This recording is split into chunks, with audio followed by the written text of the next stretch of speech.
If you've ever heard people talk about manifesting or about the abundant mindset and wondered what the heck are they talking about? What does that mean? What does that look like? And how does that apply to me? I'm a stay-at-home mom. It's not for me. Then the new Intentional Motherhood rebrand is going to be so fun. Let me tell you all about it.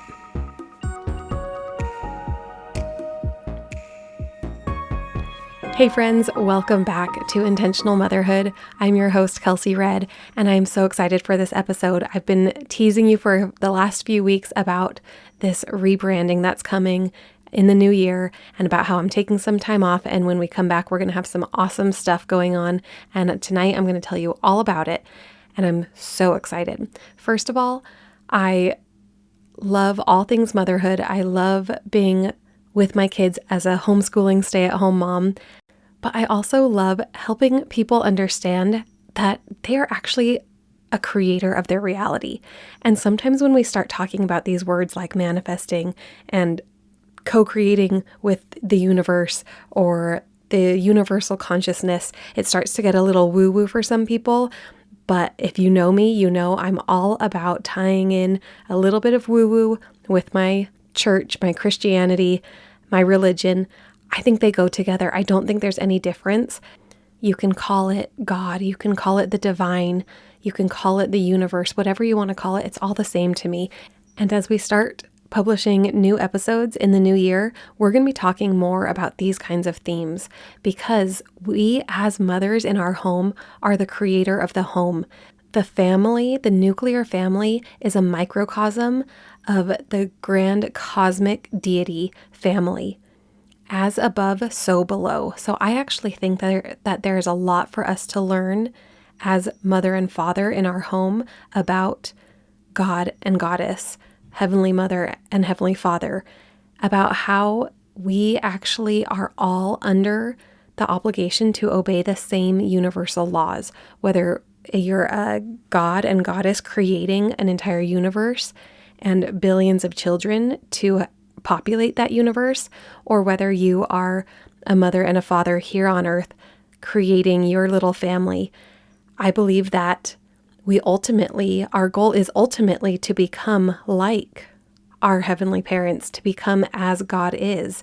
And so we actually have this amazing opportunity to learn how to create the way God creates and to work in tandem with the laws of the universe to create the reality we want to live in. That's what I mean when I use the word manifest. And when we talk about abundance, we're talking about the abundant life that Christ promised to give us. Christ said that he had come to give us life and life more abundant. And what does that abundance mean? Maybe it means financial abundance. Maybe it means an abundance of love and joy. Maybe it means a feeling of absolute security and trust that God will always provide for you in whatever the sense is, whether it's our health, whether it's our blessings for our family, whether it's physical resources. Knowing that God is a God of abundance is very critical. So these are some of the themes that we're going to be getting more into as we shift the vibe, I would say, of the podcast in the new year. And I really I'm looking forward to having you guys follow along with me as we talk about prayer. You guys all know that the prayer-focused Bible study is coming up, and hopefully you're already on the email list so that you can get information about that and be a part of that. So we're going to be talking about how prayer, meditation, this abundant mindset actually allows us to partner with God to create the life we want. And that looks like anything from the job you want, the business you want to create, the wealth you want to build, the home culture that you want, the family traditions that you want, all the same stuff we've been talking about in Intentional Motherhood, with a little bit of a twist into this spiritual realm of understanding what the laws of the universe mean for us and in our life, and how we can apply those principles to harness our thought frequencies and really get clear on how to manifest the reality we want. So I'm super excited about this, and you're going to see a few changes in the new year when we come back in with episodes, probably releasing on Mondays starting January 12th is my plan at this point. And you're going to see some new podcast cover art.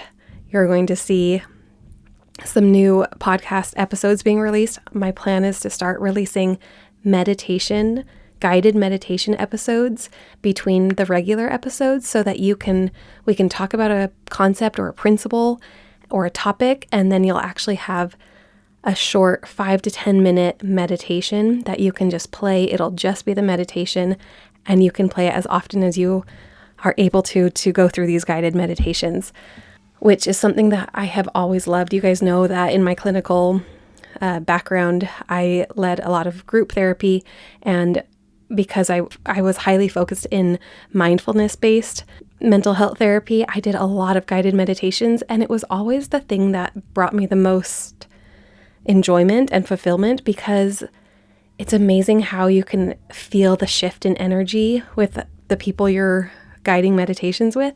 And I'm really excited to actually make this a part of this podcast where I get to sit and record these meditations for you guys to listen to and participate in. And I would love to hear feedback as we get to that point about how you're enjoying those guided meditations.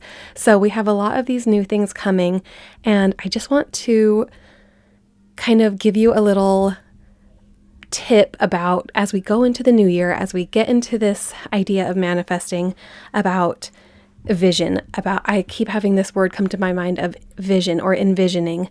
And there's going to be a meditation about this in January, but I want you to start thinking about, am I able to even create a vision of what I want? Having a vision of what you want is so important because the universe loves clarity.